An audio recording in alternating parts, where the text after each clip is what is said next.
Nigeria is a land of vibrant energy, vast resources, and rich cultures.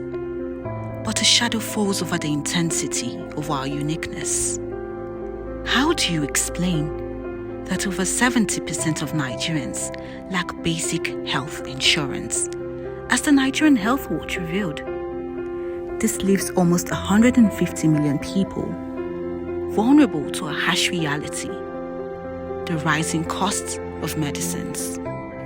Like many other commodities in Nigeria, drugs have become more expensive to this vast majority who have to pay for medication out of pocket. Unfortunately, this increased cost of acquiring life-saving medicine has taken several drugs out of the reach of low-income Nigerians, forcing many to either cut their dosage or resort to often harmful herbal alternatives. I do buy eye drop for my dad, Zinat. And that Zinat, they are selling it for a rate of 4,500. Now it's 17,000 naira. I cannot even afford it. Now it's just I came to buy now. Because of the price, I could not buy it.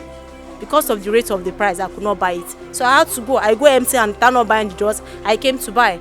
So honestly, let the Minister of Drugs, let them just look for something they will do regarding this high rate of drugs, because people are going through a lot. Sickness don't they? Problem of the country that is telling on us. So many people are going through BP drugs because of this, and the BP medicine is very high. That really affected me. I'm even thinking of going back to herb, like the olden days matter now. We say yes, herb, agbo. They say omaki fun wa ni. Sorry, I'm not a English type. I'm a Yoruba type. Me I talk my dialect. I'm omaki fun wa báyìí ni. Agbègbè àtọ́làjúdé ni wọ́n bẹ̀rẹ̀ sí ṣe drug. Ká máa kó sínú kíní. In fact, most of the time we skip because once we finish it and you can't afford to buy another one and you want to do other things, so you have to skip, and it's very detrimental to what we are using it for, especially the site. The data shows that over 60% of drugs consumed in Nigeria are imported, making the country vulnerable to global price fluctuations. In the last year, prices of antibiotics such as Ampiclox, Augmentin, and Amoxil have skyrocketed by as much as 200%. Prices of medication needed to manage conditions like asthma and diabetes have also seen a significant increase, taking them off the shelves of the people who need them most. I think the ones most really affected are the asthma patients. GSK is the company that brings in most drugs for asthma. You have Ventolin, you have Seretide inhaler. Seretide used to be sold for 5,000. Now it's 50,000. That affected them a lot. In fact, there is a customer that came here and eventually brought the obituary of the wife. He said she passed away. The problem was further compounded when GlaxoSmithKline, GSK, a major pharmaceutical company, discontinued the direct commercialization of its prescription medicines in Nigeria to take up a third-party direct distribution model. GSK attributed this significant change to a range of operational challenges. Similarly, Sanofi, another drug manufacturer, ended its distribution operations in Nigeria. The exchange rate also affected the drugs because we don't really manufacture here. They are all still brought in. And so the rate of exchange will affect the final price to the consumers. That is one.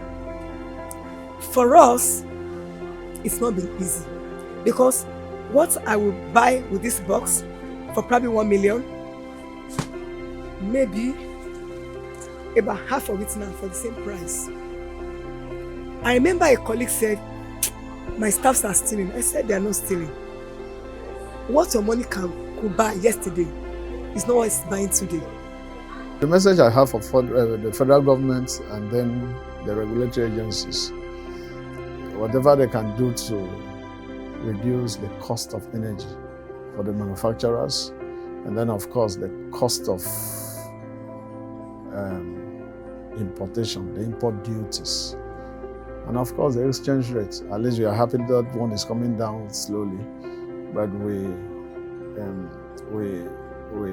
just pray it could go back to the good old days, where dollars was less than 500 naira.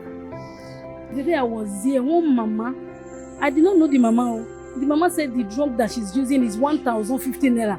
That she used to buy 1,050 naira. Then when she was there, she bought the drug 7,000. She was even begging for money. She came to me. I said, I don't have any money.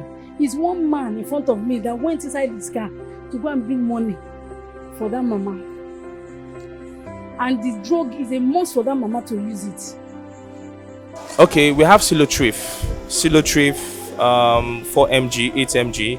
Basically, it's nowhere to be found in the market. And even if you see, it's at a very, very high cost compared to when we buy for 3,000 something. Now they're telling 20 something thousand. The exit of these drug manufacturers has been blamed on exchange rate fluctuations and inflation within the economy. The naira has weakened considerably in recent times, and this has consequences for companies still importing drugs into the country. And addressing this issue has now become a matter of life and death.